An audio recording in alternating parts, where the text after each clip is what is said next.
Praise the lord. Good morning. మీ అందరూ బాగున్నారా? మీ అందరి క్షేమ నిమిత్తమై ప్రతిదినం ప్రార్థిస్తుంటున్నాను. నేటి దినం తిమోతికి రాసినటువంటి 2వ పత్రిక 4వ అధ్యాయం 18వ వచనం చూసినట్టయితే, ప్రభు ప్రతి దుష్కార్యం నుంచి నన్ను తప్పించి అనే మాటకు మనకు కనబడుతుంది. ప్రభు మనను ప్రతి దుష్కార్యం నుంచి తప్పించి వాడే ఉన్నాడని వాక్యం చాలా స్పష్టంగా సెలవిస్తుంటుంది. దుష్కార్యముల గురించి మనం ఆలోచన చేసినప్పుడు అవయవో కావు, కానీ సాతాను తలపెట్టేటువంటి పనులు లేదా క్రియలు. అయితే బైబిల్ నుంచి మనకు విషయాన్ని కూడా ఆలోచన చేయవచ్చు.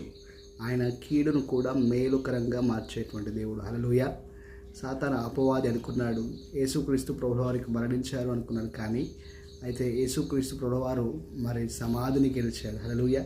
కాబట్టి ఆయన మరణాన్ని జీవంగా మలిచేటువంటి దేవుడు. ఆయనే జీవమునకు మార్గమై ఉన్నాడు. మనం యోసేపు జీవితంలో గమనించినట్టయితే, యోసేపు తాను వెళ్ళినటువంటి పరిస్థితులు, గోతులో పడివేయబడ్డాడు, ఆ తర్వాత చెరసాల్లో ఉంచబడ్డాడు.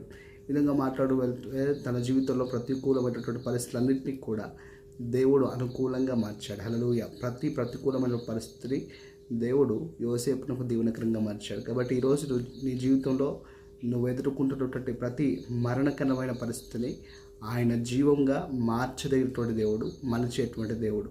ప్రతి దుష్కార్యమును ఆయన దీవెనకరంగా మార్చేటువంటి దేవుడు. ప్రతి శాపమును ఆయన ఆశీర్వాదంగా మార్చేటువంటి దేవుడు. కాబట్టి నీవు చిక్కుకున్నటువంటి పరిస్థితుల విషయమై కంగారు పడకు, గగ్గోలు పెట్టకు.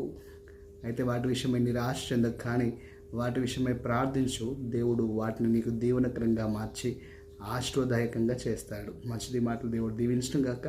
మీ ప్రేయర్ రిక్వెస్ట్ ఏదైనా ఉన్నట్టయితే మరి కమెంట్ బాక్స్ తెలియజేయండి. తప్పక మీ కొరకు ప్రార్థన చేస్తాము.